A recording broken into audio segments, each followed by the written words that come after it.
Let's bow our heads just a moment. Inclinons nos têtes juste un moment. Lord, Seigneur, we are again nous sommes à nouveau gathering for the service. réunis pour cette And we réunion think of the time in the early days et nous when they all pensons au come temps up to ancien Shiloh où tous venaient à Silo for the blessings of the Lord. And now pour les bénédictions tonight du we have Seigneur. assembled Et here maintenant ce soir nous sommes to assemblés hear ici your word. pour écouter ta parole. And as we have been studying in Comme this nous l'avons certain étudié portion dans of the Scripture, certaines portions des that the Écritures, Lamb was the only que one l'agneau that était le could seul open the seal qui pouvait ouvrir or les to sceaux loose them. ou les libérer. And we pray that tonight, Et nous as prions we que have, ce soir, under consideration this great sixth seal, en considérant ce glorieux we pray, sixième sceau, Heavenly Father, that the nous prions, Lamb Père Céleste, que open l'agneau it to us tonight. l'ouvre pour nous ce soir, That we are here to understand parce que nous it. sommes ici pour le comprendre. No man on earth or in heaven Et was aucun homme sufficient. sur la terre ou dans le Only ciel the Lamb was found n'était sufficient. suffisant. Seul l'agneau fut trouvé So suffisant. may the all-sufficient one Donc celui qui est come and tout open suffisant the seal for us vienne tonight, et ouvre le that sceau we pour might nous ce just soir, look past the afin que nous curtain of puissions time. regarder au-delà du It rideau du would temps. help us, we Ça believe, nous Father, aiderait, nous croyons, this Père, great, dark, sinful day that we're living. dans ces jours de grandes ténèbres et de péchés dans lesquels nous vivons. Cela nous aidera et nous donnera du courage. That we find grace in your Nous avons sight. confiance maintenant We commit d'avoir trouvé grâce à tes ourselves yeux. to you. Nous nous en remettons à In toi, Jesus Christ's à la name. parole, à toi, au nom de Jésus-Christ. Amen.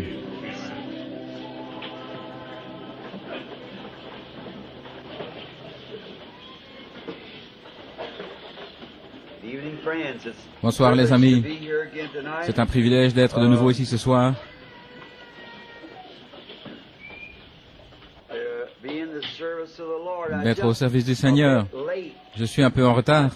Just went to on an emergency of a J'ai dû aller dying voir un cas man, urgent, un homme mourant, of a member of this church. un membre de cette église. His mother is, or comes here. Sa mère vient ici. Il disait que l'homme était en train de mourir. J'y suis allé. Ce n'était plus que l'ombre d'un homme sur son lit, un homme à peu près de mon âge. Et juste après quelques instants, je l'ai vu se lever et donner gloire à Dieu.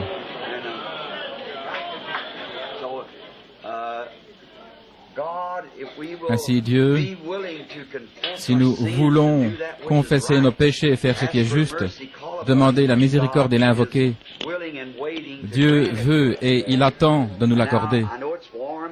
Je sais qu'il fait chaud ici ce soir. Je crois que le chauffage est éteint. J'ai remarqué hier soir, ou aujourd'hui, c'est mon 7e jour dans une pièce sans lumière, simplement la lumière électrique, voyez, et étudiant et priant que Dieu ouvre ses sceaux. Il y en a beaucoup qui ont écrit pour apporter des questions hier soir, pas tellement de questions, mais ils voulaient avoir un service de guérison de toute manière, de rester un jour supplémentaire pour avoir la guérison lundi.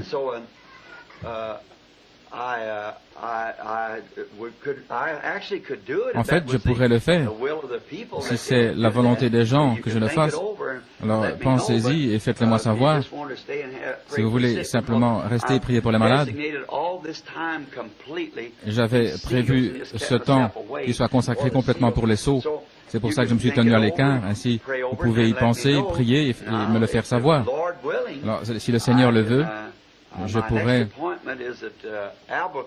Mon prochain rendez-vous est à Albuquerque, au Nouveau-Mexique, dans quelques jours. Et il faut encore que je rencontre la maison pour m'occuper d'autres affaires. Il y a une autre convention qui est prête là, en Arizona. Si c'est la volonté du Seigneur, priez pour cela. Je ferai la même chose et nous en saurons plus un peu plus tard. Maintenant, vous mettez à parler de maladie et la voilà qui vient. Cette dame assise là-bas, si quelque chose ne la secourt pas, elle ne pourra bientôt plus rester là. Ainsi, nous prions simplement que Dieu, c'est pour ça que vous êtes ici. Le Saint-Esprit connaît toutes choses, vous savez. Mais j'ai essayé de consacrer ce temps pour ces sceaux, parce que nous nous sommes réunis pour cela. Combien y a-t-il de malades qui sont venus de toute façon pour qu'on prie pour eux? Laissez-moi voir votre main partout. Oh là là! Combien pensent que ce serait juste la volonté du Seigneur d'avoir un service de guérison lundi soir pour prier pour les malades? Aimeriez-vous faire cela? Vous pourriez venir? Eh bien, si le Seigneur le veut, nous le ferons. Nous aurons un service de prière pour les malades lundi soir. Nous prierons pour eux. Maintenant, j'espère que ça n'interrompt pas le groupe avec lequel je viens d'Arizona. Frère Norman, où est-il? Est-ce que ça dérange le programme, Frère Norman? Frère Fred et tous les autres, est-ce que tout va bien? OK. Très bien. Alors, si le Seigneur le veut, lundi soir, nous prierons pour les malades. Une soirée mise à part pour prier pour les malades. À ce moment-là, nous aurons terminé les sceaux. Le Seigneur ouvre simplement ces sceaux et ensuite nous prierons pour les malades lundi soir. Oh, j'ai été vraiment réjoui de voir. C'était tellement formidable de servir le Seigneur. Avez-vous apprécié ces sceaux? Maintenant, en parlant du 6e sceau, cela nous amène maintenant du 12e verset du chapitre 6 au 17e. C'est l'un des sceaux les plus longs, parce qu'il s'y passe pas mal de choses là. Et maintenant, revoyons un petit peu ce que nous avons vu hier soir, pour avoir un arrière-plan. Et je voudrais encore dire quelque chose. J'ai trouvé dans cette boîte 4 ou 5 choses importantes pour moi. On m'a dit, et je veux vraiment m'excuser. Est-ce que la bande, ça enregistre? Je veux m'excuser devant mes frères prédicateurs et vous les gens ici. Quand je parlais hier soir d'Élie, à l'heure où il pensait qu'il était le seul à être dans l'enlèvement ou à être sauvé, j'ai dit 700 au lieu de 7000, n'est-ce pas vrai? Eh bien, je suis vraiment désolé. Je sais mieux que ça. Simplement, ma langue a fourché parce que je savais bien qu'il s'agissait de 7000. Ce fut simplement une erreur de langage. Mais je vous remercie, ça montre que vous êtes attentif à ce que je dis. Bien sûr, c'est 7000, j'ai 2 ou 3 notes. Mais frère Branham, je crois que vous vous êtes trompé. N'était-ce pas 7000 au lieu de 700? Je pensais, bien sûr, j'ai pas dit 700.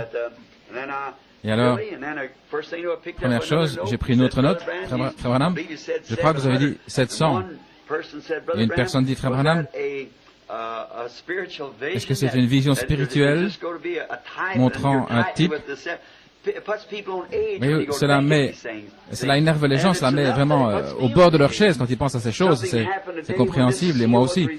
Quelque chose est arrivé lorsque le sceau fut révélé. Je dû absolument sortir, voyez, sortir un peu dans la cour, tout un temps.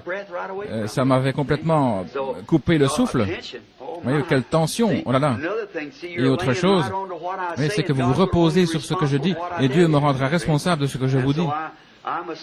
C'est pourquoi je dois absolument être sûr, aussi sûr qu'il est possible, de ces choses, parce que c'est un temps extraordinaire dans lequel nous vivons. Je pense au service de guérison de lundi soir. Ça ne dérangerait pas les plans, frère Neville? Notre précieux frère Neville?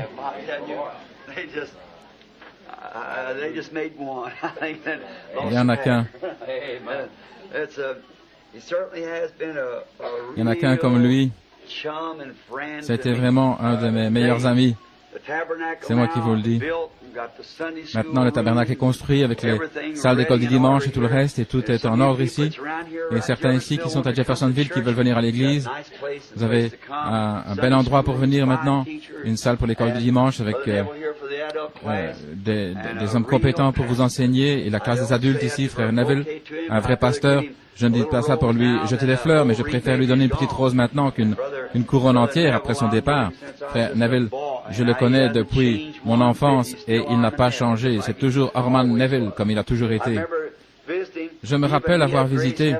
Il a même eu la bonté de me prêter sa chair lorsqu'il était un prédicateur méthodiste ici dans la ville. Et nous avions une belle assemblée là-bas, à Clarksville. Je crois que c'était à Howard Park, l'église méthodiste de Harrison Avenue. C'est là qu'il a dû vous trouver, Sœur Neville, parce qu'elle aussi était méthodiste. Et je suis revenu à l'église et j'ai dit, c'est l'un des hommes les meilleurs que je connaisse, et un de ces jours, je vais le baptiser au nom du Seigneur Jésus. Et c'est ce qui est arrivé. Il est ici, et maintenant, c'est mon meilleur ami, qui se tient toujours à mon côté.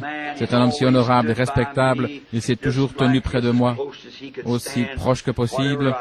Quoi que je dise, il reste avec cela, il tient ferme.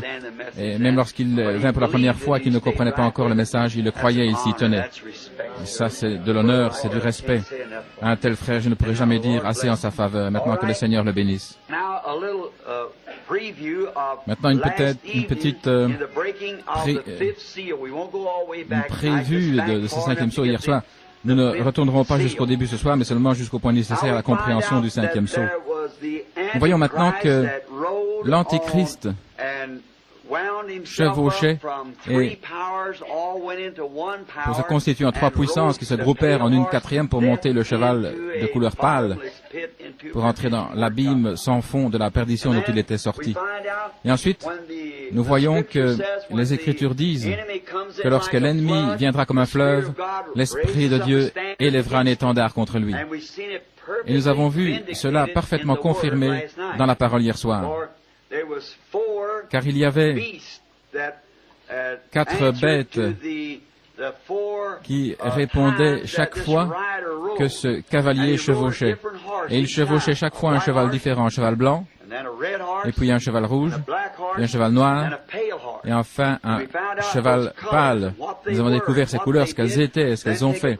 Puis nous avons ensuite ramené tout cela aux âges de l'Église et vu exactement ce que cela faisait parfaitement.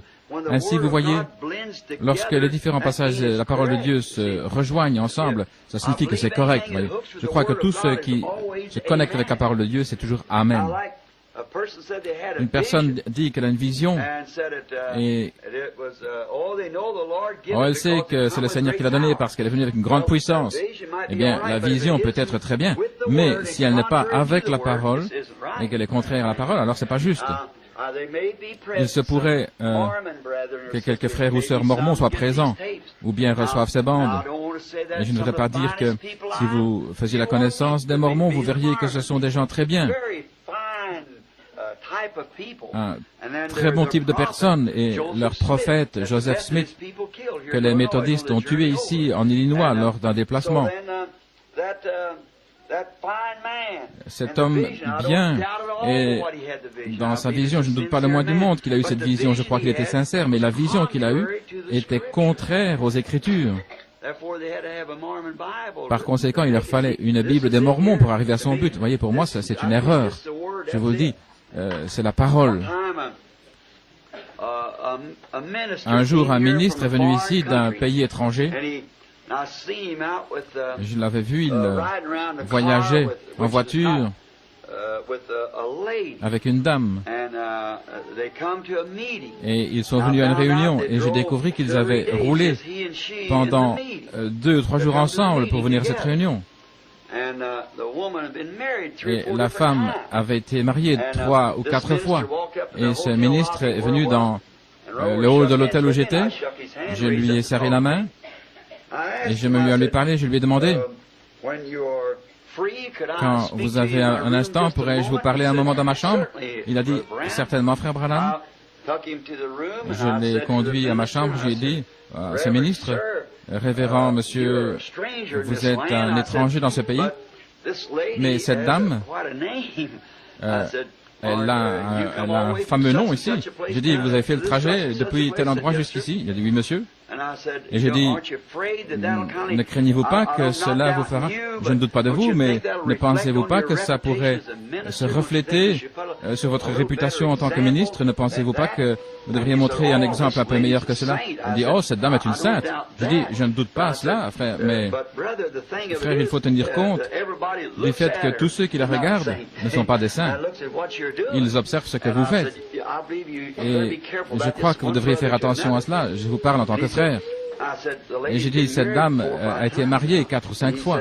Et il m'a dit, oui, je sais cela, mais vous savez, mais vous n'enseignez pas cela chez vous dans votre église, n'est-ce pas, frère? Il dit, non, mais vous savez, j'ai une vision à ce sujet, frère Branham. Et j'ai dit, c'est très bien. Et il dit, si ça vous fait rien, je crois que je pourrais rétablir une petite chose dans votre enseignement à ce sujet. J'ai dit, d'accord.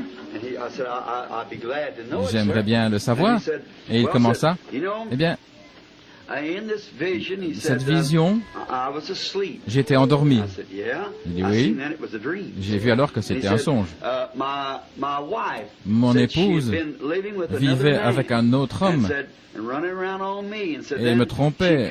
Ensuite, elle est venue vers moi et elle m'a dit, « Oh chérie, pardonne-moi, pardonne-moi. Je suis désolé d'avoir fait cela. Je vais être fidèle à partir de maintenant. » Bien sûr, je l'aimais tellement que je lui ai pardonné.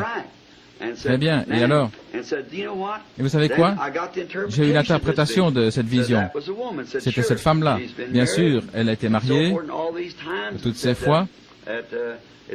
Mais c'est très bien pour elle de se marier parce que le Seigneur l'aime tellement qu'elle peut se marier aussi souvent qu'elle le désire. J'ai dit, votre vision est vraiment bien douce, mais c'est loin des chemins battus. Et c'est faux. Vous savez, vous ne devriez pas faire cela. Voyez-vous?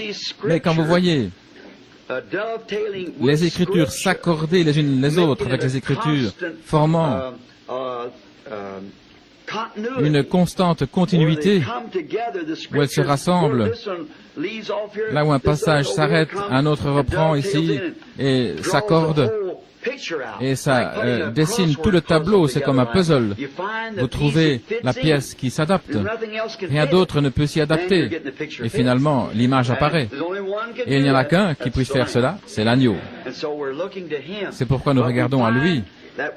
Nous avons découvert que ce cavalier était un seul cavalier qui chevauchait ses chevaux, et nous l'avons poursuivi d'un bout à l'autre, nous avons vu ce qu'il avait fait, et nous avons découvert dans les âges de l'Église que c'est exactement ce qu'il a fait. Alors quand il est sorti sur une certaine bête pour faire certaines choses, nous découvrons qu'il y a eu quelqu'un d'envoyé pour combattre ce qu'il faisait. Un envoyé dans le premier âge, un lion, c'est la parole, bien sûr, Christ. Ensuite, c'était le bœuf dans les âges sombres, lorsque l'Église s'était organisée et avait accepté des dogmes au lieu de la parole. Et vous vous souvenez que toute la chose était basée sur 2 choses. L'une était l'Antéchrist, l'autre Christ. C'est encore la même chose aujourd'hui. Il n'y a pas de chrétien à moitié. On ne peut pas être ivre et sobre en même temps. Pas un oiseau blanc et noir en même temps. Pas un pécheur qui soit saint. Non, vous êtes soit un pécheur, soit un saint. Il n'y a pas entre les deux. Vous êtes soit né de nouveau ou pas né de nouveau. Vous êtes soit rempli du Saint-Esprit ou pas rempli du Saint-Esprit. Peu importe combien de sensations vous avez, si vous n'êtes pas rempli du Saint-Esprit, vous n'êtes pas rempli du Saint-Esprit. Et si vous avez été rempli, alors votre vie le montre. Personne n'aura besoin de le dire à qui que ce soit, on le verra, parce que c'est un sceau. Maintenant, nous voyons ces bêtes, comment elles chevauchaient chaque fois. L'une fut envoyée ayant pour ministère d'unir les puissances politiques avec les puissances religieuses. Et nous avons découvert que Dieu a envoyé ses puissances à lui pour combattre cela. Nous sommes retournés en arrière. Nous avons vu ce qu'étaient les âges de l'Église, et c'était exactement ainsi. Ensuite, nous découvrons que vient un autre âge où l'ennemi envoie l'Antéchrist sous le nom de religion, sous le nom de Christ, sous le nom d'Église. Oui, monsieur. Il est allé sous le nom d'Église. Il disait c'était la véritable Église. L'Antéchrist n'est pas la Russie. L'Antéchrist, c'est pas cela. L'Antéchrist est si proche de la véritable chrétienté que la Bible dit qu'il séduirait tous ceux qui n'étaient pas prédestinés. La Bible dit cela dans les derniers jours. Tous ceux qui n'étaient pas prédestinés, les élus. Il s'agit des élus. Maintenant, notez ce mot dans la marque pour voir ce qu'il signifie. Il s'agit des élus, des prédestinés. Il duperait tous ceux dont les noms n'étaient pas inscrits dans le livre de vie de l'agneau dès la fondation du monde. Lorsque l'agneau fut immolé, les noms furent placés dans le livre. Ce soir, il se tient dans la gloire dans le lieu saint, en tant qu'intercesseur, intercédant pour chacune de ces âmes dont le nom se trouve dans ce livre. et personne ne connaît ce nom si ce n'est lui. Il est celui qui tient le livre dans sa main, et il sait quand le dernier entrera. Alors les jours de son intercession seront terminés, puis il s'avance alors pour prendre possession de ceux pour lesquels il a intercédé. Alors il accomplit son œuvre par rédempteur, il s'avance pour recevoir les siens. Oh là là, ça devrait pousser chaque chrétien à se sonder lui-même, à élever des mains saintes vers Dieu en disant « Purifie-moi, ô Seigneur, sonde ma vie et fais-moi voir ce qu'il y a de mauvais en moi et que je m'en débarrasse rapidement. » Car si le juste se sauve avec peine, où paraîtront le pécheur et l'impie? C'est le moment de s'examiner. Et si vous voulez voir où tout ceci se place, si vous voulez le vérifier par la parole, maintenant ne me posez pas de questions là-dessus parce que je veux dire des questions écrites parce que cela me ferait sortir du sujet. Je pense que beaucoup de ces questions ont été apportées. C'est le temps de l'investigation, de jugement. C'est juste. Nous allons arriver maintenant en étudiant les trompettes ou les coupes, si le Seigneur le permet. Et nous découvrirons en ce qui concerne ce jugement d'investigation que c'est juste avant le début des malheurs. Et nous verrons que cela est vrai. Nous verrons les 3 anges qui frappèrent la terre en criant « Malheur, malheur, malheur aux habitants de la terre ». Et nous vivons dans une époque terrible. Vous voyez, les choses dans lesquelles nous sommes maintenant, que nous étudions, c'est après que l'Église soit partie. Ces choses sont la période de tribulation. Et je pense qu'il devrait être véritablement établi dans le cœur de chaque croyant que cette Église ne passera jamais par la période de tribulation. Vous ne pouvez placer nulle part l'Église dans la tribulation. Vous pouvez placer l'Église, mais pas l'épouse. L'épouse est partie parce que vous voyez, elle n'a aucun péché. Il n'y a rien contre elle. La grâce de Dieu l'a entièrement couverte.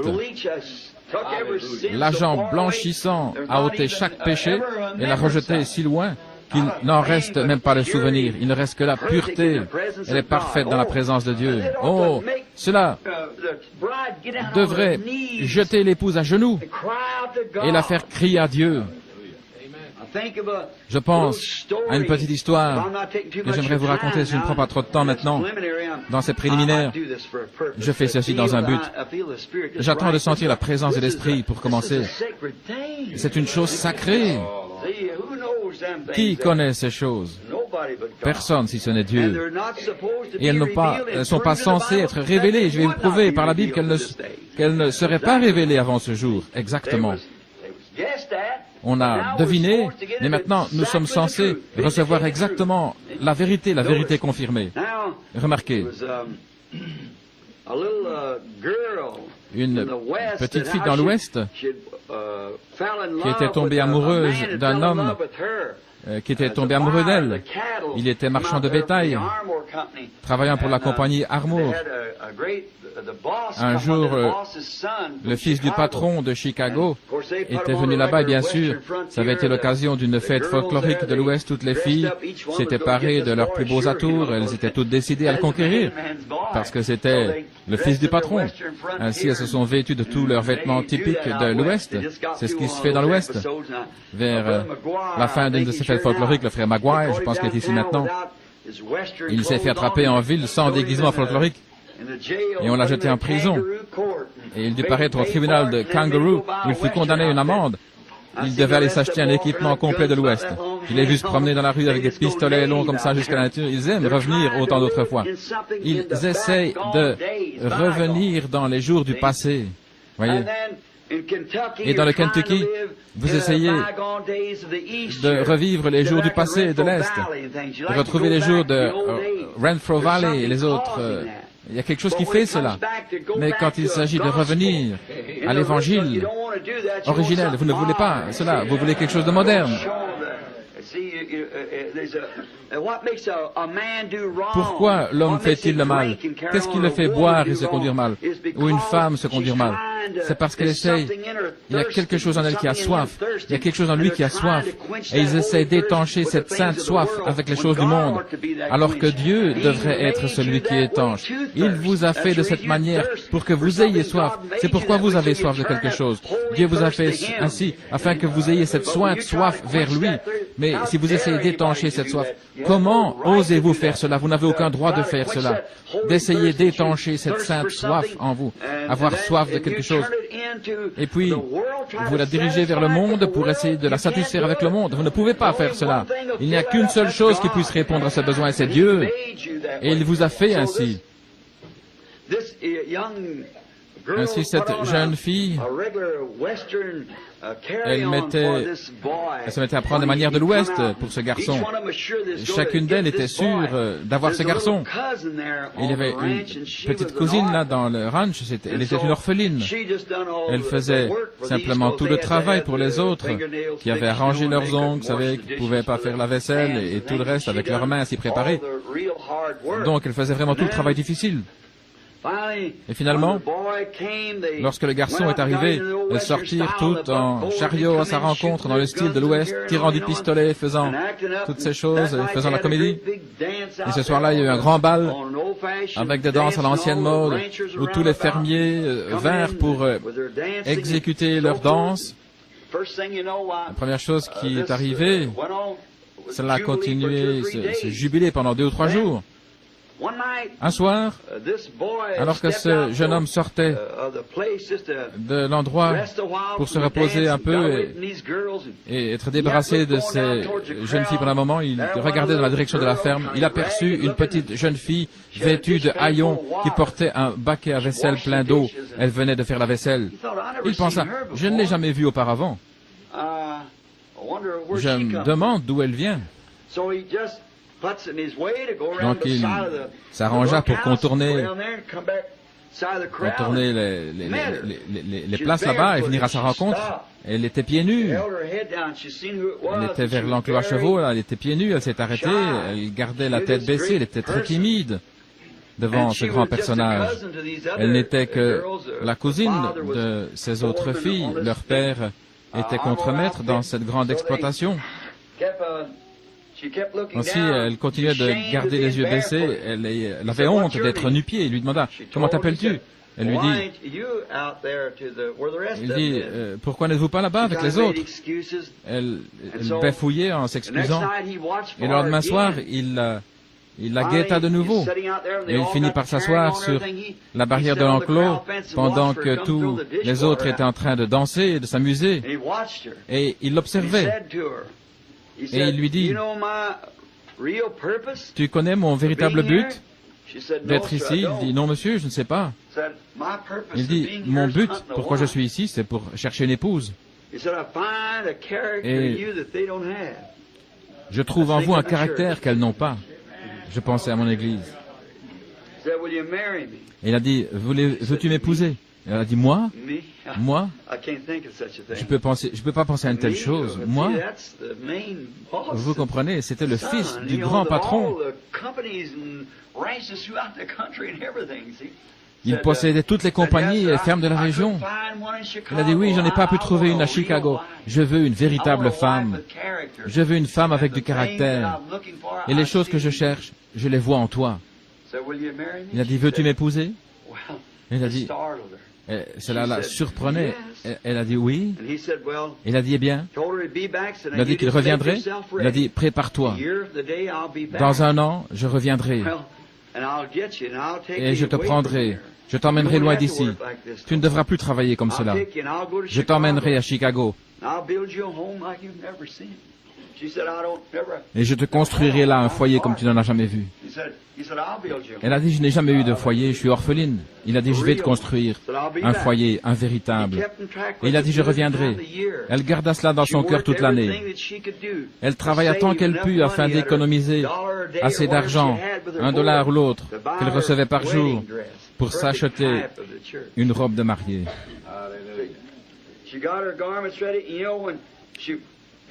Elle prépara ses vêtements, vous savez, lorsqu'elle présenta cette robe de mariée. Ses cousines lui dirent, « Pauvre petite folle, penses-tu qu'un homme comme cela voudra avoir affaire avec toi ?» Mais elle dit, « Mais il a promis. Il a promis et je crois sa parole. » Oh, il s'est simplement moqué de toi. S'il avait voulu quelqu'un, il aurait pris l'une des autres. Mais elle dit, il m'a promis, je m'y attends. et moi aussi.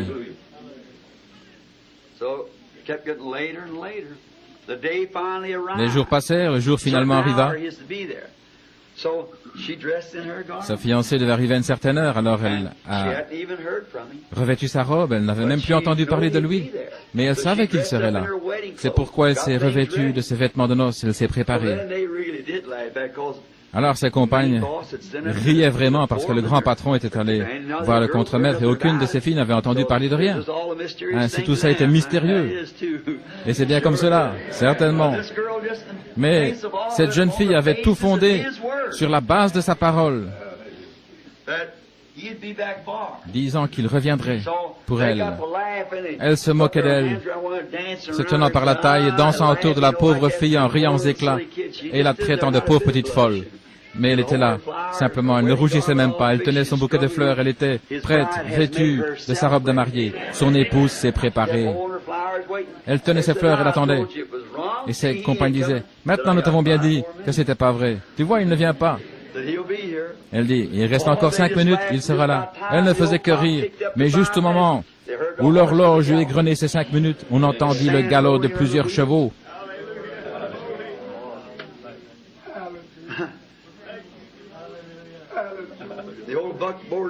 Le gravier crissait sous les roues, le vieux chariot s'est arrêté. Elle s'échappa du milieu de ses compagnes, elle sortit, elle sauta sur le chariot, elle tomba dans ses bras.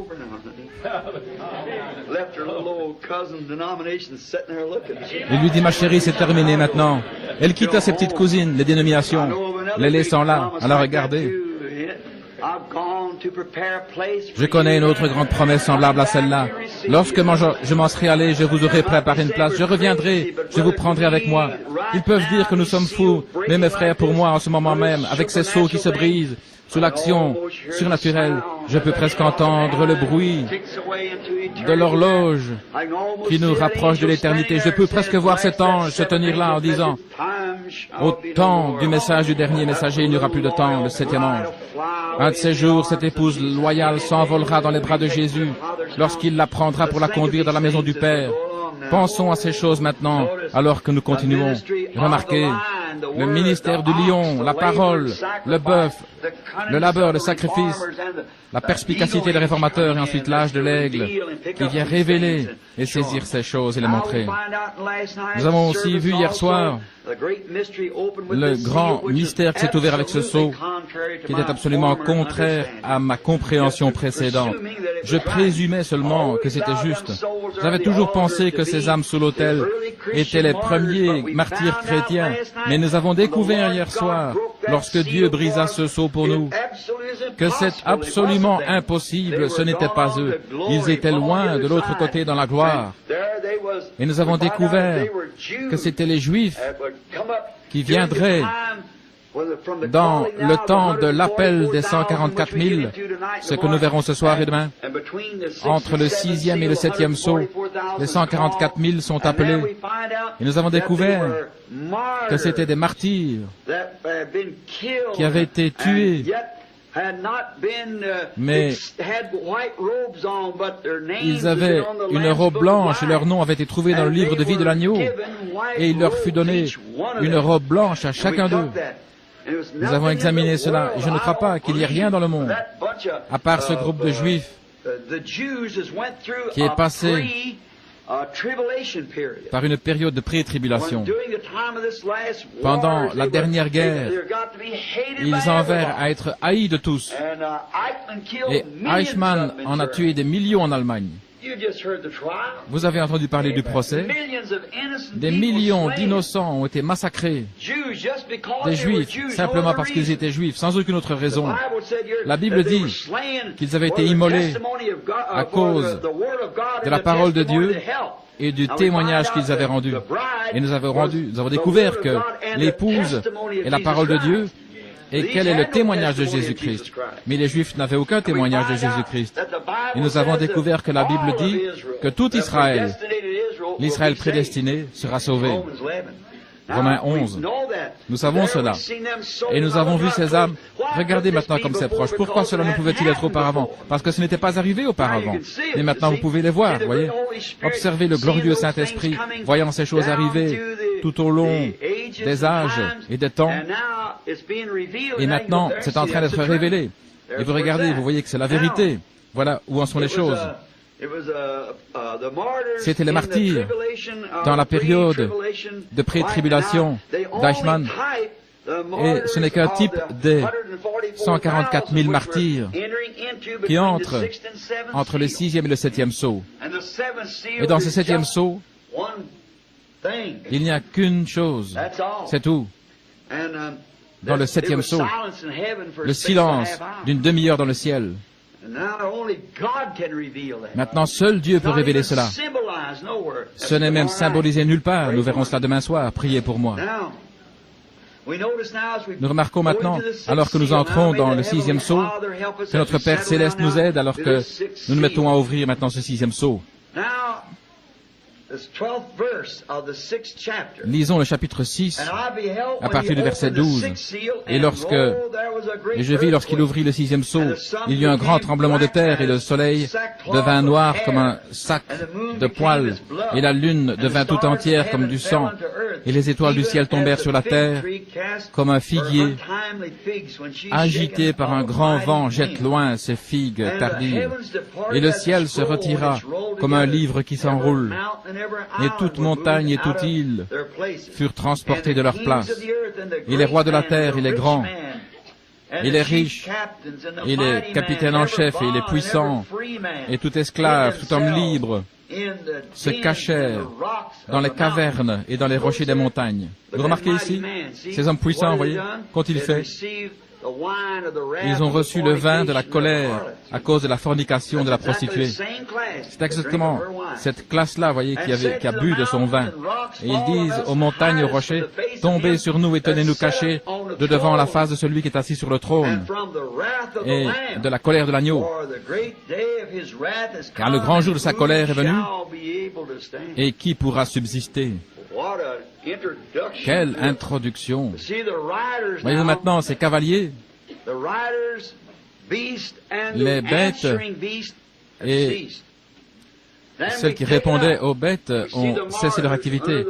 Alors nous sommes enlevés et ensuite nous voyons les martyrs sur le trône. Ces martyrs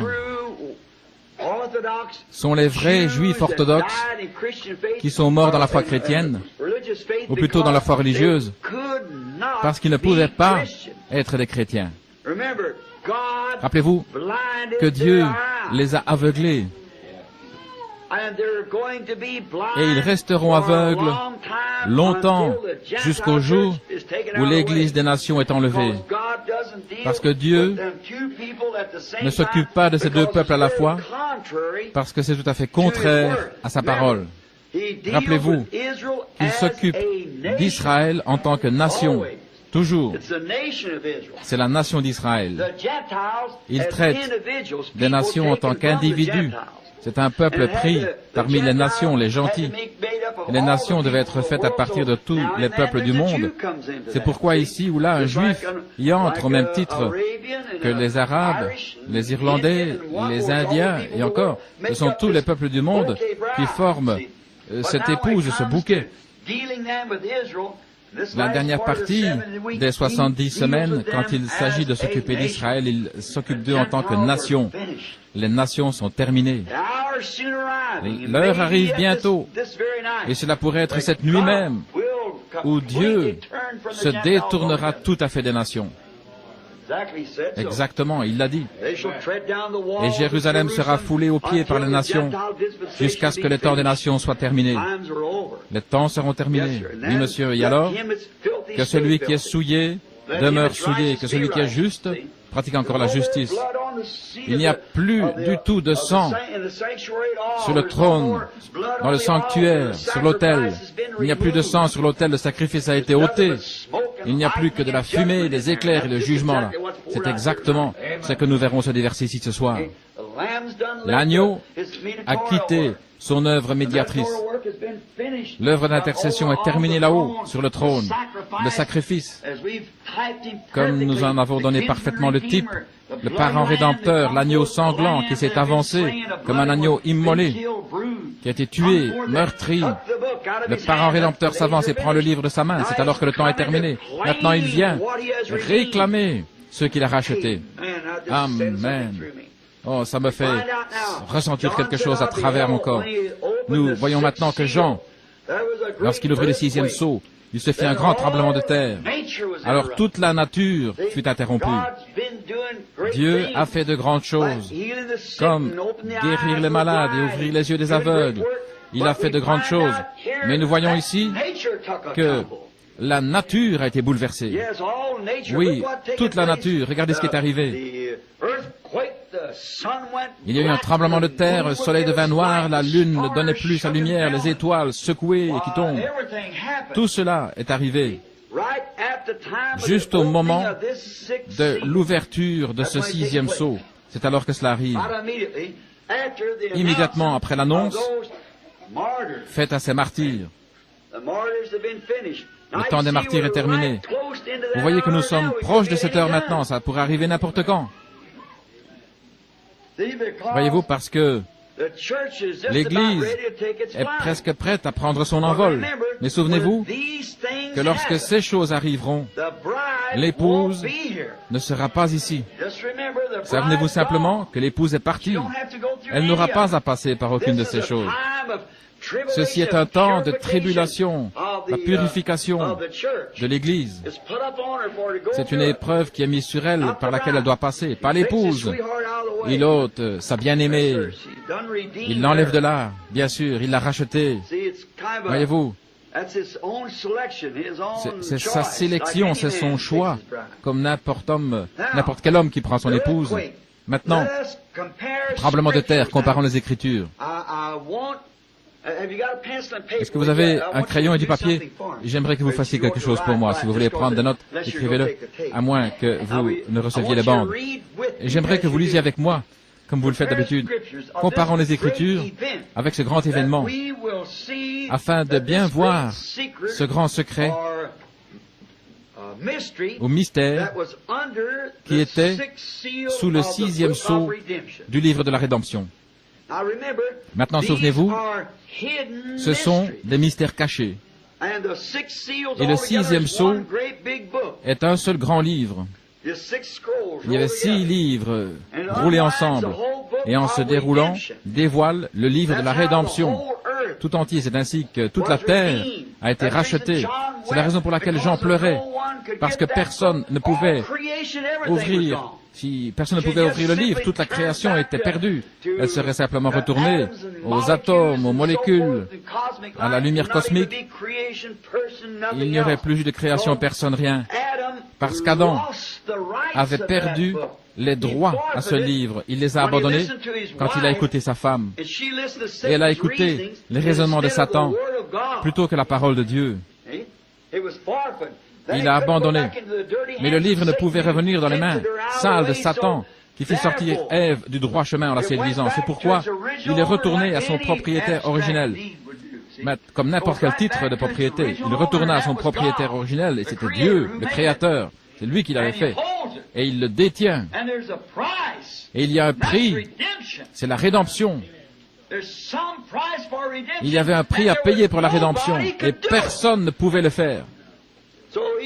Il avait dit, il avait ses lois, ses propres lois de parents rédempteurs.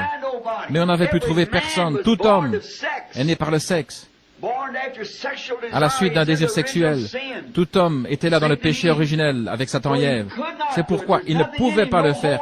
Il n'y a rien de digne en lui qu'il ne soit pas prêtre, docteur en théologie ou quoi que ce soit. Aucun n'est digne. Cela ne pouvait pas être un ange parce qu'il fallait que ce soit un parent, il devait être un homme. C'est alors que Dieu lui-même est devenu un parent en prenant une chair humaine par la naissance virginale. Et il a versé son sang. Ce n'était pas le sang d'un juif, ce n'était pas le sang d'un homme des nations, c'était le sang de Dieu. La Bible dit que nous sommes sauvés par le sang de Dieu. L'enfant prend le sang de son père. Nous savons cela. Quelque chose dans le mâle produit l'hémoglobine. Comme une poule peut pondre un œuf, si le coq n'a pas été avec elle, cet œuf ne va pas éclore, il n'est pas fertile. La femme n'est qu'un incubateur qui porte l'œuf. Mais l'œuf, le germe, vient du mâle. Et dans ce cas, le mâle était Dieu lui-même. C'est pourquoi je dis que ce qui est haut est bas et ce qui est grand est petit. Dieu était grand au point qu'il prit lui-même la forme d'un germe minuscule dans le sein d'une vierge. Et autour de cela, il développa les cellules et le sang, et il est né et fut élevé sur la terre. Et à partir de cette sorte de départ, sans mélange, sans aucun désir sexuel, ensuite, il nous donna le sang, parce qu'il était devenu notre parent, il était le parent rédempteur. Il répandit ce sang librement. Il n'était pas obligé de le faire, il l'a donné librement pour racheter. Alors il monte sur l'autel de Dieu, et il attend là, pendant que Dieu tient le livre de la rédemption dans sa main, et l'agneau sanglant se tient là sur l'autel du sacrifice. C'est l'agneau destiné à faire la rédemption, il fait l'intercession. Alors comment ose-t-on dire que Marie, Joseph ou un mortel quelconque puisse être un intercesseur? Vous ne pouvez intercéder à moins qu'il y ait du sang. Oui, il n'y a qu'un seul médiateur entre Dieu et l'homme, et c'est le Christ Jésus. C'est ce que dit l'Écriture. Le voici qui se tient là jusqu'à ce que la dernière âme ait été rachetée, et ensuite il s'avance pour réclamer ce qu'il a racheté. Oh, quel grand Père, formidable Père il est. J'ai toujours enseigné que toute parole soit établie dans la déposition de deux ou trois témoins. Et les Écritures, vous ne pouvez pas prendre un passage unique des Écritures et prouver quoi que ce soit avec lui sans qu'il y ait quelque chose d'autre qui aille avec. Vous voyez, je peux prendre un passage de l'Écriture en disant Judas a la serpente et en disant va et fait la même chose. Oui, mais ça ne correspond pas avec le reste. J'étais en pensée dans ce 10e sceau lorsque le Saint-Esprit l'a brisé, j'ai vu ce que c'était. Alors je pensais qu'il serait bon de donner cela à la classe d'une manière différente ce soir, parce que ça pourrait être lassant pour vous de ne rien faire d'autre que de m'écouter parler tout le temps. C'est la raison pour laquelle j'ai pensé que nous pourrions faire quelque chose de différent. Remarquez maintenant que ce grand événement était scellé dans le livre du mystère de la rédemption. Maintenant, l'agneau le tient dans sa main et il va le briser. Maintenant, regardons dans Matthieu au chapitre 24. C'est l'agneau lui-même qui parle. Et nous savons tous que c'est Christ qui est l'auteur de l'ensemble du livre. Mais en ce qui concerne ce passage, c'est le discours ou le sermon qu'il fait à son peuple, les Juifs. Maintenant, je voudrais que vous teniez votre Bible comme ceci, Matthieu 24 et Apocalypse 6 comme ceci. Et nous allons comparer quelque chose. Soyez attentifs et vous allez découvrir ce qu'il en est. Voyez, ce que l'agneau ici montre exactement en symbole ce qu'il dit ici dans la parole. Exactement. C'est cela qui fait que c'est juste. Tout est là. Il y a un passage où il parle et là nous voyons où cela s'accomplit. C'est simplement une confirmation parfaite. Regardons le 24e chapitre de Saint Matthieu et Apocalypse 6 et comparons le 24e chapitre de Matthieu. Nous savons tous que c'est le chapitre auquel tous les érudits, auquel tout le monde se réfère pour parler de la période de la tribulation.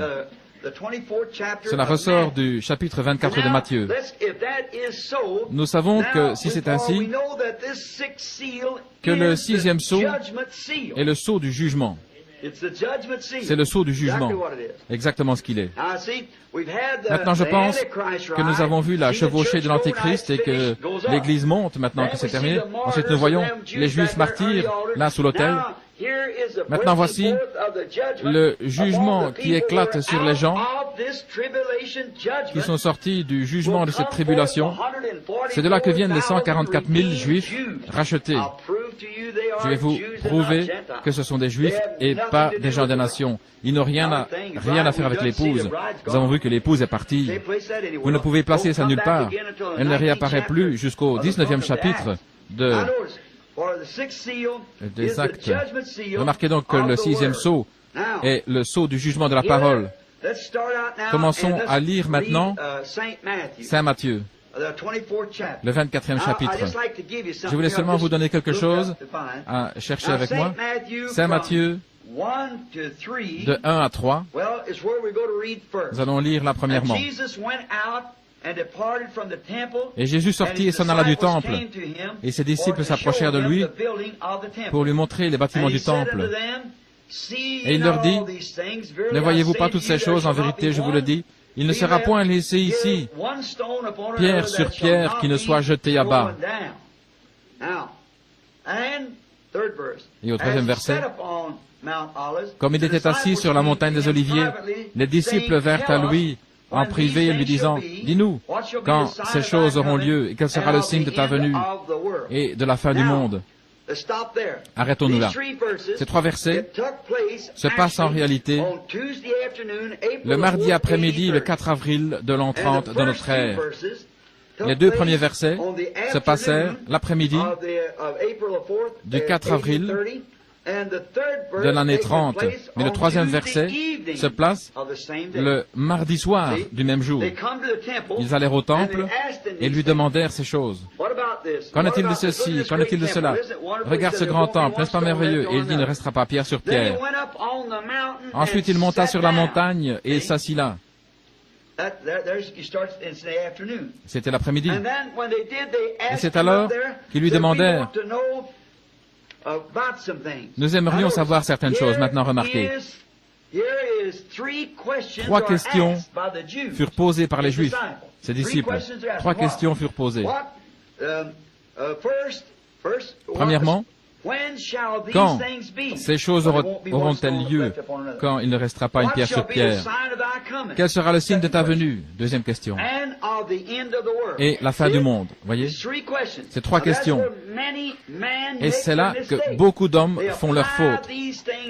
Ils appliquent ces choses ici à une certaine époque, alors qu'ils répondent à 3 questions. Regardez comme c'est beau. Le 3e verset, ou plutôt la dernière partie, est quel sera le signe? Ils allaient le trouver en particulier sur la montagne des Oliviers. Dis-nous, quand ces choses auront lieu? Première question. Et quel sera le signe de ta venue? Question numéro 2. Et de la fin du monde. Question numéro 3. Vous voyez? Il y a 3 questions différentes. Maintenant, j'aimerais que vous tourniez ici et que vous observiez comment Jésus leur parle de ces choses. Oh, c'est si beau! Cela me fait... Quel est le mot que j'avais utilisé l'autre soir? La stimulation de la révélation. Remarquez. Remontons maintenant au premier sceau.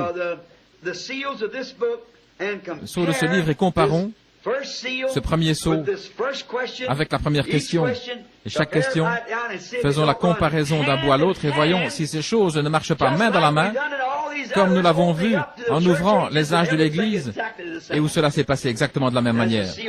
Alors le sceau est parfaitement ouvert. Maintenant nous allons lire. Il leur répondit. Et alors il va commencer à leur répondre, et nous voulons comparer cela avec les sceaux. Maintenant regardez, l'ouverture du premier sceau, c'est Apocalypse 6, 1 et 2. Nous allons lire 6, 1 et 2. Et je vis, lorsque l'agneau ouvrit l'un des 7 sceaux, et j'entendis l'un des 4 animaux comme une voix de tonnerre. L'une des bêtes dit, viens et vois, et je vis, et voici un cheval blanc. Et celui qui était assis dessus avait un arc, et une couronne lui fut donnée, et il est sorti en vainqueur et pour conquérir. Qui avons-nous découvert qu'était ce personnage? L'Antichrist. Matthieu 24 maintenant. 4 et 5. Et Jésus répondant leur dit, prenez garde que personne ne vous séduise, car plusieurs viendront à mon nom disant, je suis le Christ, et ils en séduiront plusieurs. Vous voyez? Antichrist. Voilà votre sceau. Il a parlé ici, et ici, le sceau est ouvert. C'est tout simplement parfait. Maintenant, le deuxième sceau. Matthieu 24, 6. Et Apocalypse 6, 3 et 4. Regardez. Matthieu 24, 6. Laissez-moi voir ce qu'il dit. Et vous entendez parler de guerre et de bruit de guerre.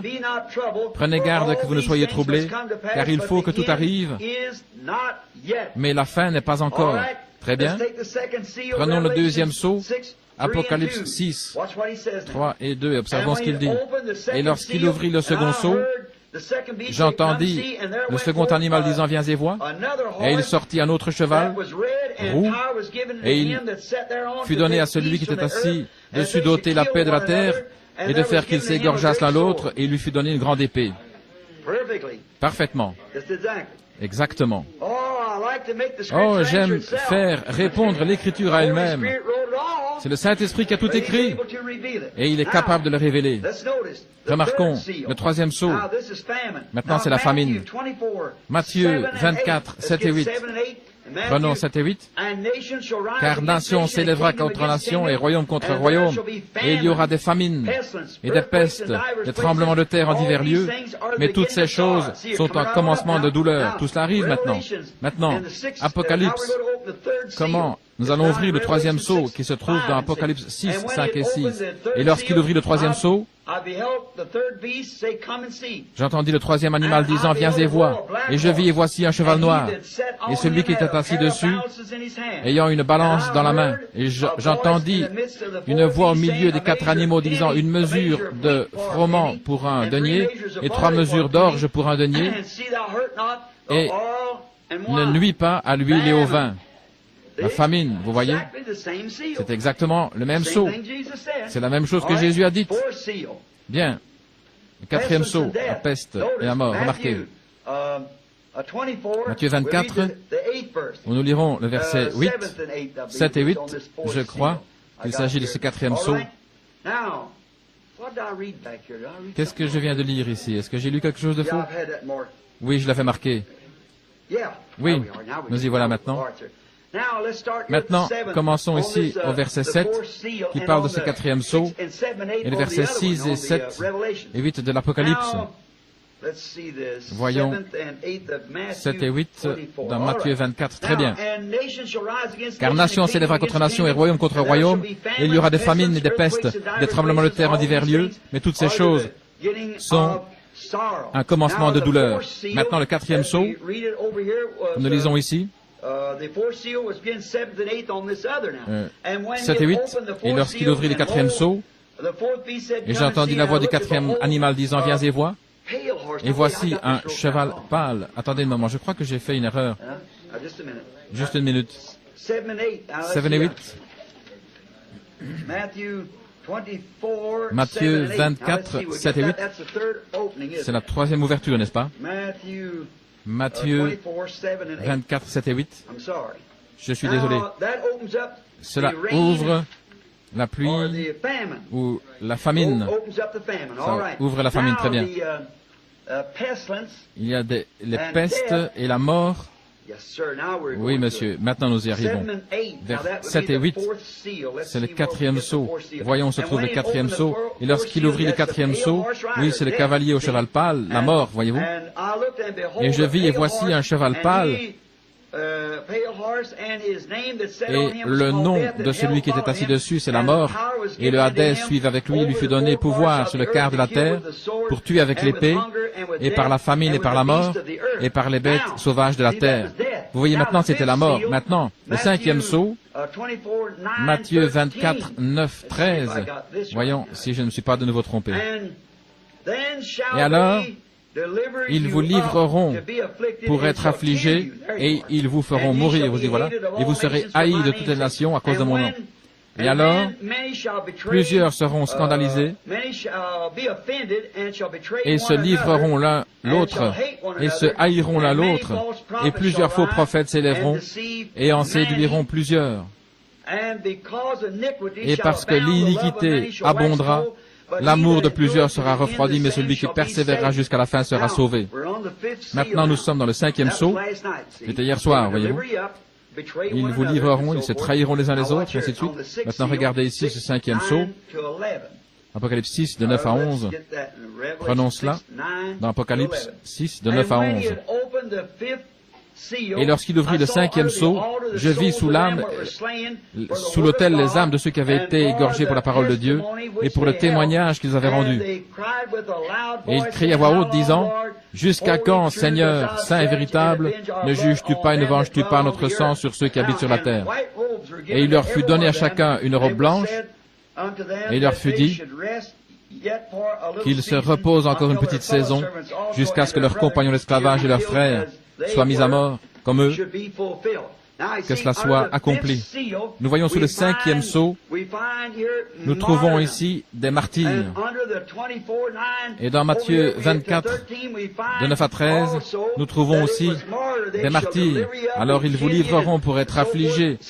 Voyez, le même sceau qui est ouvert. Maintenant, dans le sixième sceau, c'est là où nous arrivons maintenant, Matthieu 24, 29 et 30. Prenons verset 29 et puis 30. Nous y voilà. Nous verrons aussi Apocalypse 6, de 12 à 17. C'est exactement ce que nous venons de lire. Maintenant écoutez. Ce que Jésus a dit dans Matthieu 24, versets 29 et 30. Et aussitôt après la tribulation de ces jours-là, cette tribulation n'est qu'une tribulation amateur par laquelle ils sont passés, vous voyez. Le soleil sera obscurci, la lune ne donnera pas sa lumière, et les étoiles tomberont du ciel, et les puissances des cieux seront ébranlées. Et alors paraîtra le signe du Fils de l'homme dans le ciel, et alors toutes les tribus de la terre se lamenteront et verront le Fils de l'homme venant sur les nuées du ciel avec puissance et une grande gloire. Lisons maintenant dans Apocalypse, le sixième sceau, le sceau dont nous occupons maintenant. Et voici, lorsqu'il ouvrit le sixième sceau, il se fit un grand tremblement de terre, et le soleil devint noir comme un sac de poils, voyez, de poils. Et la lune devint tout entière comme du sang, et les étoiles du ciel tombèrent sur la terre comme un figuier agité par un grand vent jette loin ses figues tardives. Et le ciel se retira comme un livre qui s'enroule, et toute montagne et toute île furent transportés de leur place, et les rois de la terre, et les grands hommes, et les riches, et les capitaines en chef, et les hommes puissants, et tout esclave et tout homme libre se cachèrent dans les cavernes et dans les rochers des montagnes, et ils disent aux montagnes et aux rochers, tombez sur nous et tenez-nous cachés de devant la face de celui qui est assis sur le trône, et de devant la colère de l'agneau, car le grand jour de sa colère est venu, et qui pourra résister? C'est parfaitement. Mais retournons en arrière, voyons ce que Jésus dit dans Matthieu 24, 29-31. Pensez ici au cas d'Eichmann. Et aussitôt après la tribulation de ces jours-là, le soleil sera obscurci, et la lune ne donnera pas sa lumière, et les étoiles tomberont du ciel, et les puissances des cieux seront ébranlées. Et regardez. Et alors paraîtra le signe du Fils de l'homme dans le ciel. Et alors, toutes les tribus de la terre se lamenteront et verront le Fils de l'homme venant sur les nuées du ciel avec une grande puissance et une grande gloire, et il enverra ses anges avec un grand son de trompette, et ils se rassembleront, ces élus des quatre vents. Voyez, c'est exactement, ça se compare avec ce que Jésus a dit dans Matthieu 24, et ce que le révélateur ici a ouvert dans le sixième sceau, juste exactement, et Jésus parlait de la période de tribulation. Ils commençaient par lui demander quand seraient ces choses, quand le temple serait ôté. Il a répondu. Ensuite, ils demandèrent quand viendrait le temps, l'âge des martyrs. Ils demandèrent quand cela serait, quand l'Antéchrist s'élèverait, quand l'Antéchrist ôterait le temple. Daniel, nous pourrions revenir en arrière et parler de Daniel, quand il dit quand ce prince viendrait. Vous qui lisez la Bible, vous connaissez cela. Et que ferait-il? Il enlèverait le sacrifice quotidien, et il y aurait toutes ces choses qui se passeraient pendant ce temps-là. Jésus, en parlant ici, le souligna, et il dit, quand vous verrez l'abomination de la désolation dont il a été parlé par le prophète Daniel se tenir dans le lieu saint. Qu'est-ce que c'est? La mosquée d'Omar est sur l'emplacement du temple, après que celui-ci ait été brûlé. Et il dit que ceux qui seront en Judée fuient dans les montagnes, que celui qui sera sur le toit ne descende pas pour prendre ce qui est dans sa maison, que celui qui est dans les champs ne retourne pas en arrière, car ce sera un temps de trouble. Voyez, toutes ces choses sont arrivées et continuent jusqu'à maintenant et sont confirmées jusqu'à l'ouverture de ce sixième sceau. Remarquez, je veux que vous remarquiez bien. Jésus Demain soir, nous le verrons. Jésus a omis l'enseignement du 7e sceau. Ce n'est pas ici. Regardez, il continue directement avec les paraboles. Après cela. Et Jean a omis le 7e sceau. Le 7e dernier, le 7e sceau.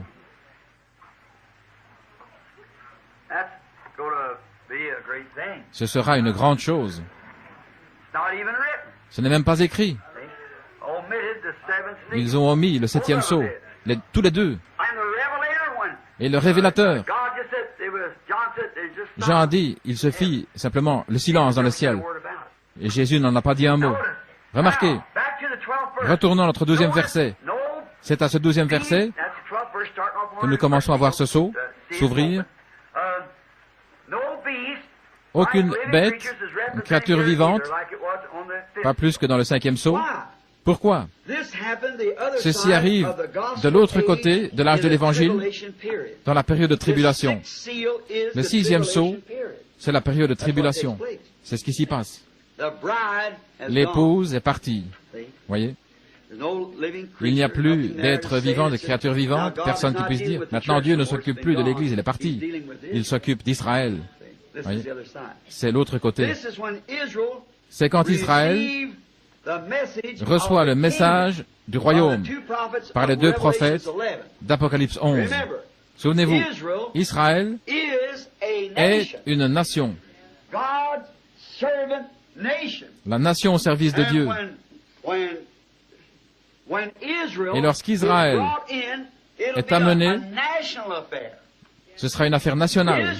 Israël, l'âge du royaume, c'est lorsque David, le fils de David, s'assiera sur le trône. C'est la raison pour laquelle la femme a crié, « Toi, fils de David !» Fils de David, Dieu a juré à David qu'il lui susciterait un fils qui prendrait le trône et que ce serait un trône éternel, sans fin. Salomon en a donné un type avec le temple, et Jésus leur a dit qu'il n'en resterait pas pierre sur pierre. Mais qu'essayait-il de leur dire? Il leur parlait de son retour. Quand reviendras-tu? Ces choses doivent avoir lieu avant mon retour, et elles sont ici. Maintenant, c'était le temps de la tribulation. Rappelez-vous, quand le royaume est établi sur la terre. Maintenant, ceci peut vous paraître un peu choquant, mais n'hésitez pas à me poser des questions si vous ne connaissez pas cela, parce que je n'ai fait qu'aborder ce sujet jusqu'à présent. Dans le temps du millénium, c'est Israël qui est une nation. Les 12 tribus sont une nation, mais l'épouse est dans le palais. Elle est la reine maintenant, elle est mariée. Et toute la terre viendra dans cette cité, Jérusalem, pour lui donner gloire. Et ses portes ne seront pas fermées pendant la nuit, car il n'y aura pas de nuit. Ces portes seront toujours ouvertes. Et les rois de la terre, Apocalypse 22, viendront rendre honneur et gloire à cette cité.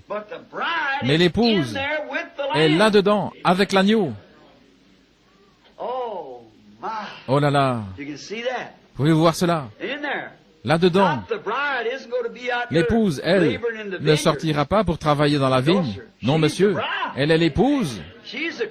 Elle est la reine pour le roi. Ce sont les autres qui travaillent là-dehors, les nations, pas l'épouse. Amen. Très bien. Remarquez, ces messagers d'Apocalypse 2, ces deux prophètes, vont prêcher, le royaume est proche. Le royaume des cieux doit être établi. Ce temps-là, c'est la dernière période de 3 ans et demi de la 70e semaine de Daniel promise aux Juifs, son peuple. Rappelez-vous maintenant, pour prouver cela, que ceci est La dernière partie de la 70e semaine de Daniel, j'ai une question à ce sujet pour demain. 70 semaines avaient été promises, qui sont 7 ans. Et au milieu de la 70e semaine, le Messie devait être retranché pour être un sacrifice. Il prophétiserait 3 ans et demi. Et ensuite serait retranché pour être un sacrifice pour les gens. Et il y a encore 3 ans et demi de déterminé pour Israël. Alors, lorsque le Messie fut retranché, les Juifs furent aveuglés afin qu'ils ne puissent pas voir que c'était le Messie. Et ensuite, lorsque le Messie fut retranché, l'Évangile et l'âge de la grâce parvinrent aux nations. Et lorsqu'ils sont là, Dieu en prend un ici, un là. Il les met à part sous l'autorité des messagers, un ici, un là. Il les met à part sous l'autorité des messagers. Il a envoyé le premier messager, celui a prêché et a sonné de la trompette, comme nous le verrons plus tard. Et la trompette représente une déclaration de guerre. La trompette signifie toujours la guerre. C'est vrai pour le messager, l'ange qui vient sur la terre, le messager de l'heure, comme Luther et tous les autres messagers dont nous avons parlé. Que fait-il? Il arrive, et un sceau est ouvert, révélé, une trompette sonne, et la guerre est déclarée. Puis ils s'en vont. Ensuite, le messager meurt. Il scelle et met à part ce groupe qu'il a fait entrer, et une plaie tombe sur ceux qui l'ont rejeté. Et ensuite, cela continue, et il s'organise. Il faut une autre organisation. Nous venons de voir cela. Et ils viennent ensuite avec une autre puissance, un autre âge de l'Église et un autre ministère. Et pendant ce temps-là, Dieu vient avec son ministère à lui, alors que l'Antéchrist vient avec le sien. Vous voyez, anti veut dire contre. Il marche côte à côte. Je voudrais vous faire remarquer une petite chose. Au temps où Caïn est venu sur la terre, Abel est venu sur la terre. Je vais vous faire remarquer que, au temps où Christ est venu sur la terre, Judas est venu sur la terre. Au temps où Christ a quitté la terre, Judas a quitté la terre. Juste au temps où le Saint-Esprit est tombé, l'Antéchrist est tombé. Juste au temps où le Saint-Esprit se révèle ici, dans les derniers jours, l'Antéchrist montre ses couleurs, apparaissant à travers de la politique et ces choses. Et juste au temps où l'Antéchrist entre pleinement en scène, Dieu entre lui-même pleinement en scène pour nous racheter. Les deux vont ensemble. Et ils sont tous les deux côte à côte. Caïn et Abel. Le corbeau et la colombe dans l'arche. Judas et Jésus. Et ainsi de suite. Et Moab et Israël. Les deux. Moab n'était pas une nation païenne. Non, monsieur, ils offraient le même sacrifice qu'Israël. Ils priaient le même Dieu. Exactement. Moab venait d'une des filles de Lot qui avait couché avec son père et lui avait enfanté un fils appelé Moab. Et c'est de là qu'est issue la race des Moabites qui habitaient dans le pays de Moab. Et lorsqu'ils virent Israël, leurs frères rachetés venir, ils étaient fondamentalistes. Ils étaient une grande dénomination. Mais Israël n'avait pas de dénomination. Ils habitaient simplement dans des tentes et ils allaient où ils pouvaient. Mais Moab avait les dignitaires, les rois, etc. Ils avaient aussi là-haut Balaam, un faux prophète. Ils avaient tout cela. Et pourtant, ils descendirent là-bas pour maudire leurs petits frères qui étaient en marche vers le pays promis, allant vers sa promesse. Et Israël leur avait demandé, puis-je traverser ton pays? Si mes vaches boivent de l'eau, je paierai. Si elles mangent de l'herbe, je paierai. Il répondit, non, tu ne feras pas de ce genre de réveil par ici. C'est vrai. Tu ne feras pas de choses comme cela par ici. Ensuite, observez ce qu'il a fait. Il est revenu sous la forme de Jézabel. Il est descendu au moyen de ce faux prophète et a fait s'égarer les enfants de Dieu, introduisant par le mariage des femmes moabites en Israël et causant l'adultère. Et il a fait la même chose dans cet âge-ci, dans ce voyage où nous sommes maintenant en route vers le pays de la promesse. Qu'a-t-il fait? Exactement ce qu'il a fait à ce moment-là. Le faux prophète est venu appeler l'Église protestante à se marier avec eux, causant des dénominations. Mais malgré tout, alléluia, le petit Israël continua d'avancer. Il marcha longtemps dans le désert, car il fallait que tous les vieux combattants y meurent, puis il est entré tout droit dans le pays promis. Observez-les alors qu'ils sont tous en armes prêts à franchir le Jourdain. Oh, j'aime cela. Et maintenant, nous allons entrer directement dans cet âge. Remarquez, nous avons découvert que ce temps a duré 3 ans et demi de la 70e semaine de Daniel. Laissez-moi vous expliquer cela un peu plus en détail maintenant. Je vois en effet quelqu'un ici qui a toujours étudié ces choses, et je désire être tout à fait clair. Remarquez, lorsque les 70 semaines, lorsque Daniel a eu la vision des temps futurs et de la fin du temps des Juifs, il a dit que 70 semaines avaient été déterminées, 7 ans, et qu'au milieu de cela, eh bien le Messie serait là et qu'il serait retranché pour être un sacrifice. C'est exactement ce qui est arrivé. Alors Dieu s'est occupé des nations jusqu'à ce qu'il en eût pris un peuple pour son nom. Et aussitôt que l'Église des nations est sortie, il l'enlève. L'Église. Et lorsqu'il fait cela, la Vierge folle, endormie, l'Église elle-même, l'épouse est montée. Et l'Église est rejetée dans les ténèbres du dehors où il y a des pleurs et des grincements de dents. C'est en ce temps-là que la tribulation tombe sur ces gens-là. Et tandis que la tribulation tombe, là viennent ces 2 prophètes d'Apocalypse 11 pour leur prêcher l'Évangile. Et ils prêchent pendant 1160 jours. Vous voyez, si vous comptez au moyen du vrai calendrier, où les mois ont tous 30 jours, vous voyez, cela fait exactement, c'est la dernière partie de la 70e semaine de Daniel. Vous voyez, Dieu ne s'occupe pas d'Israël ici, certainement pas. Non, monsieur. Un frère m'a demandé il y a pas longtemps, un frère de l'Église, un précieux, cher frère, j'aimerais aller en Israël, je crois qu'il y a un réveil là-bas. Quelqu'un m'a dit, frère Branham, vous devriez aller en Israël maintenant même. Vous voyez, vous ne pouvez pas le faire. J'étais là et je pensais, ces Juifs, si ce Jésus ici est le Messie, qu'il nous fasse voir le signe du prophète. Nous croirons le prophète parce que c'est ce qu'ils sont censés faire. Eh bien, je pensais, mais voici, j'étais là, tout proche. J'étais au Caire et j'avais déjà mon billet en main pour Israël. Et j'ai dit, je vais aller, s'ils le demandent, s'ils peuvent voir le signe d'un prophète.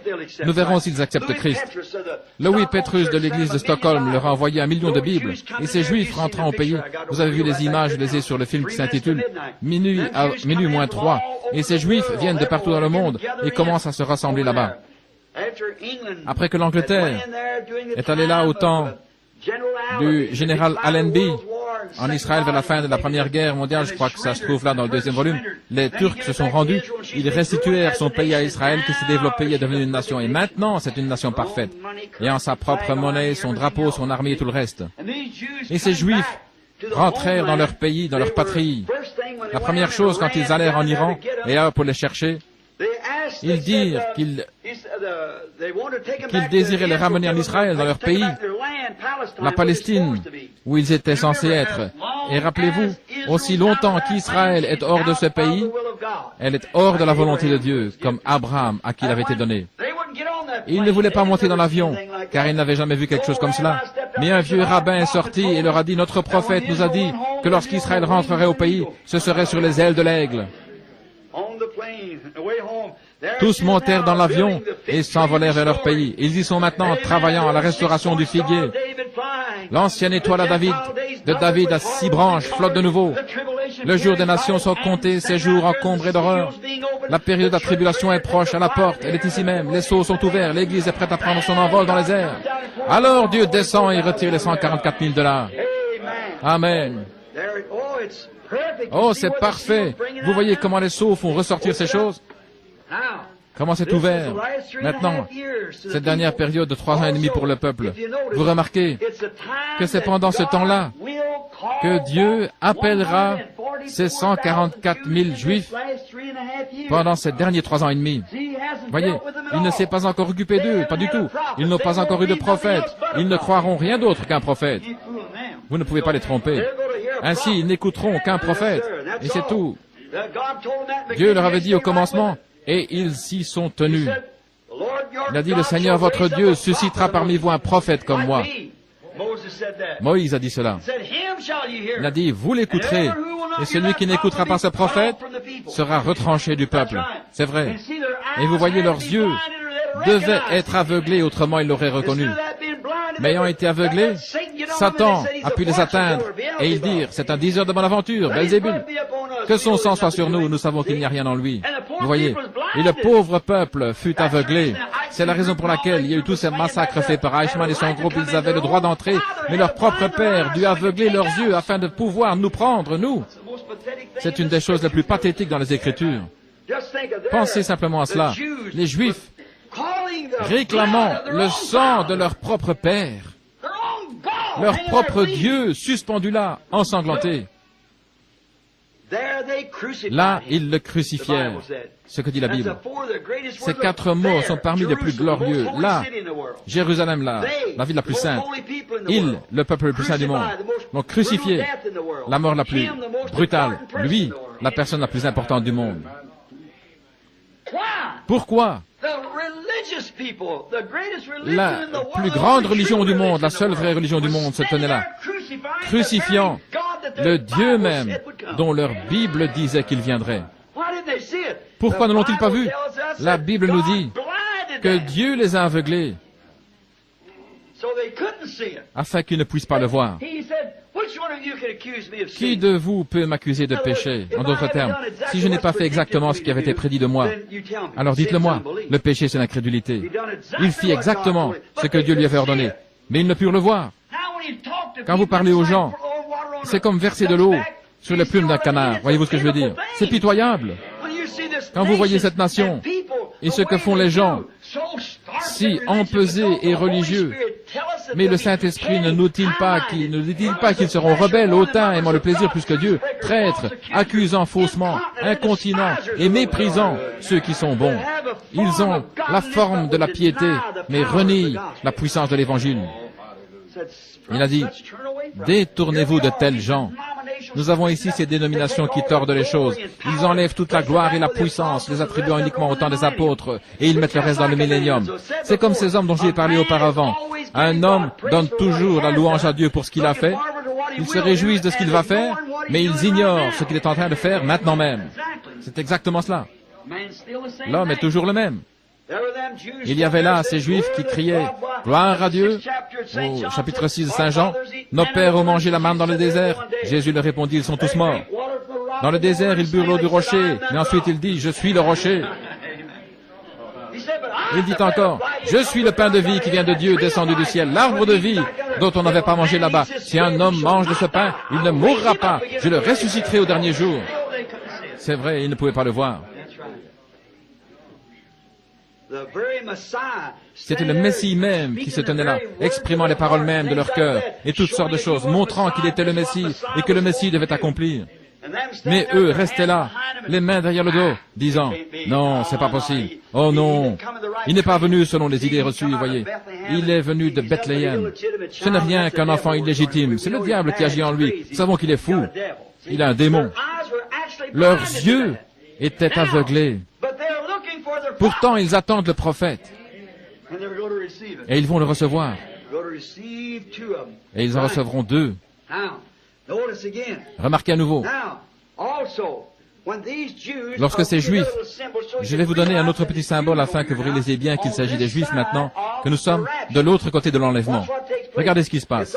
C'est aussi symbolisé, ne nous étendrons pas là-dessus parce que ça nous ferait sortir du sujet, c'est symbolisé par ce qui fait appeler la tribulation, les troubles de Jacob. Ces Juifs ici, remarquez, je vais quand même passer un peu de temps là-dessus. Ça me rend nerveux quand je vois que ça commence à faire tous ces détours. Remarquez, je voudrais que vous voyiez ceci. Dieu vous le montrera certainement, j'en suis sûr. Regardez, Jacob avait le droit d'aînesse. N'est-ce pas juste? Mais c'est certain qu'avec cela, c'était un petit escroc. Vous voyez, il trompa son père, il trompa son frère, il fit tout ça, mais légalement, il l'avait, parce qu'Ésaü lui avait vendu. Ensuite, il est allé travailler chez son beau-père, il mit de l'eau, des branches de peuplier afin que les bêtes donnent des petits achetés, il fit toutes sortes de choses semblables afin de gagner de l'argent. Vous savez tout ce qu'il a fait pour gagner de l'argent. Maintenant, regardez, il fut rejeté par les siens. C'est un type du juif actuel. C'est un faiseur d'argent. Peu importe comment il y arrive, il va y arriver. Il va vous écorcher vif pour en obtenir. Vous savez cela? Ce n'est rien d'autre qu'un petit escroc. Voilà tout. N'essayez pas de faire affaire avec lui. Il va vous avoir. C'est juste. Pourquoi? Il doit être ainsi. C'est cette sorte d'esprit qui domine. C'est exactement pareil avec les réformateurs qui ne pouvaient pas comprendre cette parole. Parce que c'est l'esprit de l'homme qui leur avait été envoyé. C'est l'âge de l'aigle qui reçoit la parole de la révélation. Oh, tous ceux qui comprennent, levez la main. C'est bien, c'est bien. Maintenant, si vous pouvez revenir ici sous ces seaux, lorsqu'ils sont ouverts, vous pouvez voir exactement ce que Dieu est en train de faire, ce qu'il a fait, et ce qu'il va faire. C'est ici exactement, et c'est la raison pour laquelle l'homme agit de cette manière. C'est à cause de l'esprit dont il a été prédit qu'il serait sur eux dans cet âge. Ils ne pouvaient rien faire d'autre. Rien, Jean, Paul et les autres étaient dans l'âge du lion. L-I-O-N. La parole elle-même. Paul s'en tenait exactement avec cette parole disant, « Je sais ceci, c'est qu'il s'élèvera de faux prophètes parmi vous. Ils rôderont et fabriqueront des dénominations et tout le reste parmi vous. Et ils continueront à faire cela jusqu'au dernier jour et dans ces temps horribles. Pourquoi? Il était un prophète. Cette parole tenait fermement en lui et lui montrait comment les choses arriveraient à leur achèvement bien plus tard. C'est comme ces hommes faux qui s'élèveront parmi vous éloignant des frères qui étaient des disciples. C'est exactement cela, l'Antichrist. C'est exactement ce qu'il fit. Remarquez, qu'arrive-t-il après l'entrée des âges sombres et des tribulations? Il ne pouvait rien faire. Rome possédait le pouvoir religieux et le pouvoir politique. Il ne pouvait donc rien faire d'autre que de peiner, travailler pour subsister, de se livrer pour être sacrifié. C'était le bœuf. C'est tout ce qu'ils pouvaient faire. C'est le genre d'esprit qu'ils avaient. L'esprit de Dieu, le bœuf. Ensuite, voici les réformateurs, la tête d'un homme, la perspicacité, la sagesse, l'habileté, Martin, Luther, John Wesley, Calvin, Finney, Knox et les autres. Ils vinrent accomplir leur œuvre de réformateurs. Ils vinrent faire sortir le peuple. Mais ils firent demi-tour exactement comme les autres autrefois et retournèrent tout droit dans le système dénominationnel en s'y mariant. C'est exactement, c'est la Bible qui le dit. C'est une prostituée, et elle a des filles prostituées. Exactement. Et Dieu dit, je lui ai donné du temps pour se repentir, ne l'a pas fait, alors je vais la prendre, elle et ses rejetons. Et je les jetterai dans le lieu qui est le leur. Exactement. Et Dieu a dit cela dans le sceau. Et voilà où elle se trouve. Nous découvrons qu'il fait cela. Et il le fera. Et chacun d'eux est conduit dans cette direction. Mais tous ceux qui ont leur nom dans le livre de vie, Dieu les appellera et ils l'entendront. Mes brebis entendent ma voix, dit Jésus. La seule chose que nous avons à faire est de lancer un appel aux brebis. Les boucs ne l'entendront pas. Mais vous voyez, c'est l'appel des brebis. Mes brebis entendent ma voix. Pourquoi? Qu'est-ce qu'une voix? Je vais vous dire ce qu'est une voix. Une voix est un signe spirituel. Il dit à Moïse, s'ils ne veulent pas écouter la voix du premier signe, ils écouteront la voix du second signe. Mes brebis écoutent ma voix. Quand ces choses qui sont censées arriver dans les derniers jours arriveront, les brebis de Dieu le reconnaîtront.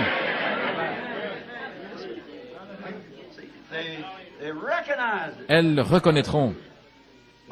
Mes brebis me connaissent. Elles ne suivront pas un étranger. Elles ne suivront pas ces étrangers. Il faut que ce soit un signe confirmé. Elles le verront. Maintenant, remarquez. Jacob,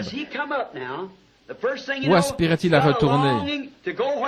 Où? Dans sa patrie. Oh, c'est exactement ce qu'a fait Israël.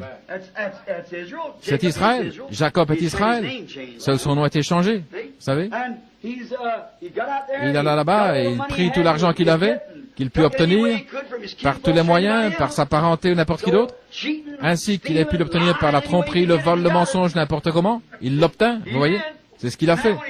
Et lorsqu'il se mit en route pour rentrer chez lui, il avait le mal du pays dans son cœur. Mais sur le chemin du retour, sur son chemin du retour, il rencontra Dieu. Alors son nom fut changé. Mais en ce temps-là, il était tellement abattu parce qu'il avait peur d'Ésaü, qui était à sa poursuite. Observez l'argent. Cette affaire d'argent qu'il avait fait pour de l'argent. C'est comme les Juifs qui essayent de faire cette alliance avec Rome, comme une affaire d'argent, une proposition. Remarquez, Ésaü n'avait pas besoin de son argent, ni Rome non plus. Elle a toute la richesse du monde. Voyez. It didn't work. Ça n'a pas marché. But we find out Et nous découvrons now that maintenant Israel, qu'Israël, in that time of trouble, en ces temps de Jacob, trouble, he alors qu'il était wrestled encore with that- Jacob, he got a hold of something that was il real. combattit, il s'empara de quelque chose qui était réel. Un homme était descendu. Jacob le retint dans ses bras And he stayed there. et il resta là. The fellow said, I must be L'homme going. dit, I've je come dois aller to maintenant daylight. car le jour vient. Oh, that breaking of the Oh, day. ce lever du jour. It's fixing to come day. Il va bientôt faire But jour. Jacob said, Mais Jacob a dit, I'm not gonna leave you. je ne te laisserai You pas. can't go. I'm gonna Tu stay ne right peux with you. simplement pas t'en aller. Je vais rester avec toi. I want things changed. Je voudrais qu'il y ait des choses qui soient changées ici. Ce sont ces 144 000, cette bande de gens qui